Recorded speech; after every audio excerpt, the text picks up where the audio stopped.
President Muhammadu Buhari has asked the National Assembly to approve the refund of 148 billion naira to Ondo, Bayelsa, Cross River, Osun, and Rivers States for federal road projects the 5 states executed. Hi, welcome to What's Happening. These are the top 10 stories now. At number 10, a couple and 2 other suspects have been arrested by the police command in Ogun State for being in possession of a human skull. The couple, Nii and Remilekun Folorunsho, were arrested alongside one Muhyiddin Tolubi and a herbalist, Sonubi Taiwo, after they allegedly severed the head of a corpse. This was disclosed by the State Police Public Relations Officer DSP Abimbola Oyeyemi in a statement on Monday. According to the police, the 4 suspects were arrested last Thursday following information that the suspects were digging a grave in Odogbolu. By the time detectives got to the scene, the suspects had already removed the head of the corpse and left. Oyeyemi said the State Commissioner of Police, Edward Ajogun, had ordered the immediate transfer of the suspects to the State Criminal Investigation and Intelligence Department for further investigation and prosecution. At number 9, for the first time, Togo has appointed a female as Prime Minister of the country. On Monday, the President of Togo, Faure Gnassingbé, named the first ever female Prime Minister, Victoire Tomega, to head the government in the West African nation. The 60-year-old replaces Komi Selom, who resigned on Friday. Tomega has served as the President's Chief of Staff since 2009. Togo had been due for a government reshuffle since Gnassingbé was re-elected in February for a 4th term in office, but the changes were delayed by the coronavirus pandemic. At number 8, the Governor of Yobe State and Chairman of the Caretaker Committee of the All Progressives Congress, Mai Mala Buni, has set up a 6-member committee to resolve the crisis in the Ekiti State chapter of the APC. The Governor of Kaduna State, Nasir El-Rufai, was named Chairman of the Reconciliation Committee, while Ini Morgan was named Secretary. The Secretary of the APC National Caretaker Committee, Akpan Udo-Edege, inaugurated the panel on behalf of Buni at the party secretariat in Abuja on Monday. Recall that the Ekiti State chapter of the APC engaged in a crisis following the suspension and counter-suspension of party leaders by factions. A faction of the party had suspended the special advisor to the president on political matters, Babafemi Ojudu, Oyetunde Ojo, and in-law to the national leader of the APC, Bola Tinubu, and 9 others. In response, their loyalists suspended the governor of the state, Kayode Fayemi, and other party leaders loyal to him. The committee has been set up to resolve the crisis. Other members of the Reconciliation Committee are Lawal Issa, Rochas Okorocha, Ahmed Wase, and Buba Mawa. At number 7, the National Bureau of Statistics has announced that it will begin the National Business Sample Census 22 years after the last count. According to the Bureau, the exercise will start on October 12th and end on December 12th with the support of the World Bank. The announcement was made by the Statistician General of the Federation, Yemi Kale, on Monday. The last time such a census was conducted in Nigeria was in 1998. Now the census is recommended to be taken every 10 years. The aim of the census is to develop a national directory of commercial and business establishments with all their associated social and economic characteristics. In a statement by the NBS spokesperson Iche Joel, the census will cover all the 36 states of the Federation and the FCT, with establishments in all economic sectors involved in the exercise. At number 6, the 36 states of the Federation filed a lawsuit against the Buhari administration on Monday, seeking to halt a new executive order that strips the federal government of the responsibility of funding courts. President Muhammadu Buhari had in May signed an executive order to enforce the financial autonomy of the legislature and the judiciary at the state level.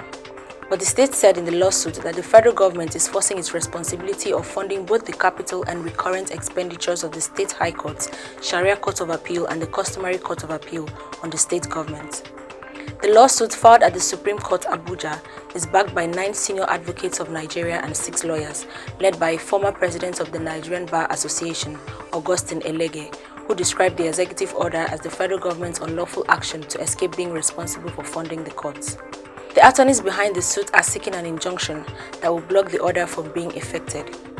At number 5, the United Arab Emirates has announced the launch of a new project to explore the moon and will land an unmanned spacecraft on it in 2024. The ruler of the Emirates of Dubai, Sheikh Mohammed bin Rashid, wrote on Twitter on Tuesday that the Emirati-made explorer would be named Rashid after his late father, the builder of the Renaissance of Dubai. He said if the UAE succeeds, it will be the 4th nation in the world to have a spacecraft land on the moon and the first Arab state to do so. The This is coming after the UAE successfully launched the Mars Explorer Hope from Japan in July, marking the Arab world's first interplanetary mission.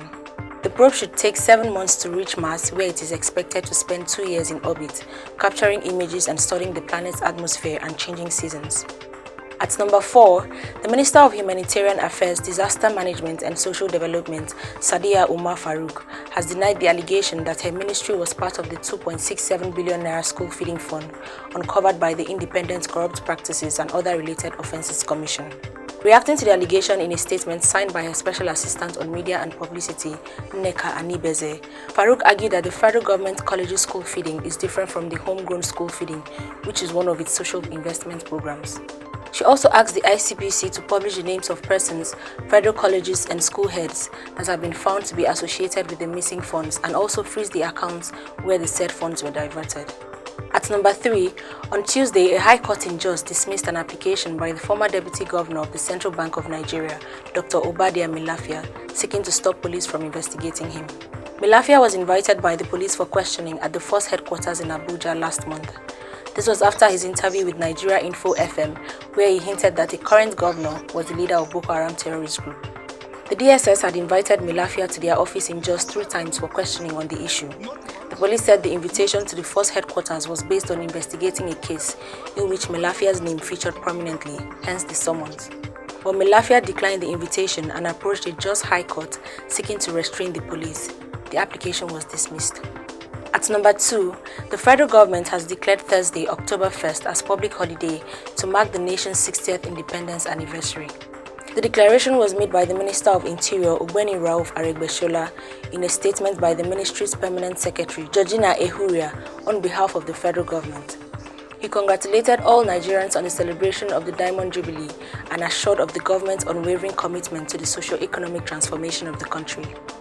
The minister said though celebrating 60 years of independence really calls for pomp and pageantry, but due to the global COVID-19 pandemic, we cannot avoid the imperative of a low-key celebration at this time. Finally, at number 1, President Muhammadu Buhari has asked the National Assembly to approve the refund of 148 billion naira to Ondo, Bayelsa, Cross River, Osun and Rivers states for federal road projects the 5 states executed.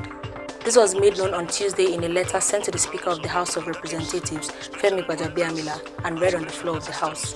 From the breakdown of the money, Ondo State is to receive 7.8 billion naira, Osun State will receive 4.5 billion naira, Bayelsa 38.4 billion naira, Rivers 78.9 billion naira, while Cross River State will receive 18.3 billion naira. Always remember to wear your mask, wash your hands and stay safe. That's all for today. See you next time on What's Happening.